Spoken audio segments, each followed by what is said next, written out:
Grimm's Complete Fairy Tales, The Brothers Grimm. Old Rinkrank. There was once upon a time a king who had a daughter, and he caused a glass mountain to be made, and said that whoever could cross the other side of it without falling should have his daughter as wife. Then there was one who loved the king's daughter, and he asked the king if he might have her. "Yes," said the king, "if you can cross the mountain without falling, you shall have her." And the princess said she would go over it with him, and would hold him if he were about to fall. So they went out together to go over it, and when they were halfway up, the princess slipped and fell, and the glass mountain opened and shut her up inside it, and her betrothed could not see where she had gone, for the mountain closed immediately. Then he wept and lamented much, and the king was miserable too, and had the mountain broken open where she had been lost, and thought he would be able to get her out again, but they could not find the place into which she had fallen. Meanwhile, the king's daughter had fallen quite deep down into the earth, into a great cave. An old fellow with a very long gray beard came to meet her, and told her that if she would be his servant and do everything he bade her, she might live. If not, he would kill her. So she did everything he bade her. In the mornings, he took his ladder out of his pocket and set it up against the mountain and climbed to the top by its help, and then he drew up the ladder after him. The princess had to cook his dinner, make his bed, and do all the work. When he came home again, he always brought with him a heap of gold and silver. When she had lived with him for many years and had grown quite old, he called her Mother Mansrot, and she called him Old Rinkrank.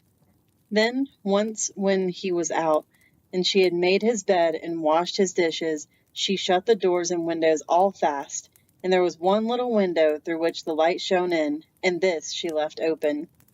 When old Rinkrank came home, he knocked at his door and cried, "Mother Mansrot, open the door for me." "No," said she, "Old Rinkrank, I will not open the door for you." Then he said, "Here stand I, poor Rinkrank, on my 17 long shanks, on my weary, worn-out foot. Wash my dishes, Mother Mansrot." "I have washed your dishes already," said she. Then again he said, "Here stand I, poor Rinkrank, on my 17 long shanks, on my weary, worn-out foot. Make me my bed, Mother Mansrot." "I have made your bed already," said she. Then again he said, "Here stand I, poor Rinkrank, on my 17 long shanks, on my weary, worn-out foot. Open the door, Mother Mansrot."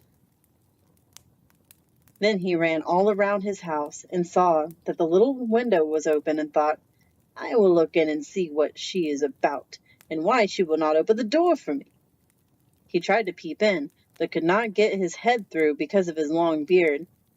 So he first put his beard through the open window, but just as he had got it through, Mother Mansrot came by and pulled the window down with a cord which she had tied to it, and his beard was shut fast in it. Then he began to cry most piteously, for it hurt him very much, and to entreat her to release him again. But she said not until he gave her the ladder with which he ascended the mountain. Then, whether he wanted to or not, he had to tell her where the ladder was, and she fastened a very long ribbon to the window. And then she set up the ladder and ascended the mountain. When she was at the top of it, she opened the window. She went to her father and told him all that had happened to her. The king rejoiced greatly, and her betrothed was still there, and they went and dug up the mountain, and found old Rinkrank inside it, with all his gold and silver. Then the king had old Rinkrank put to death, and took all his gold and silver. The princess married her betrothed, and lived right happily in great magnificence and joy.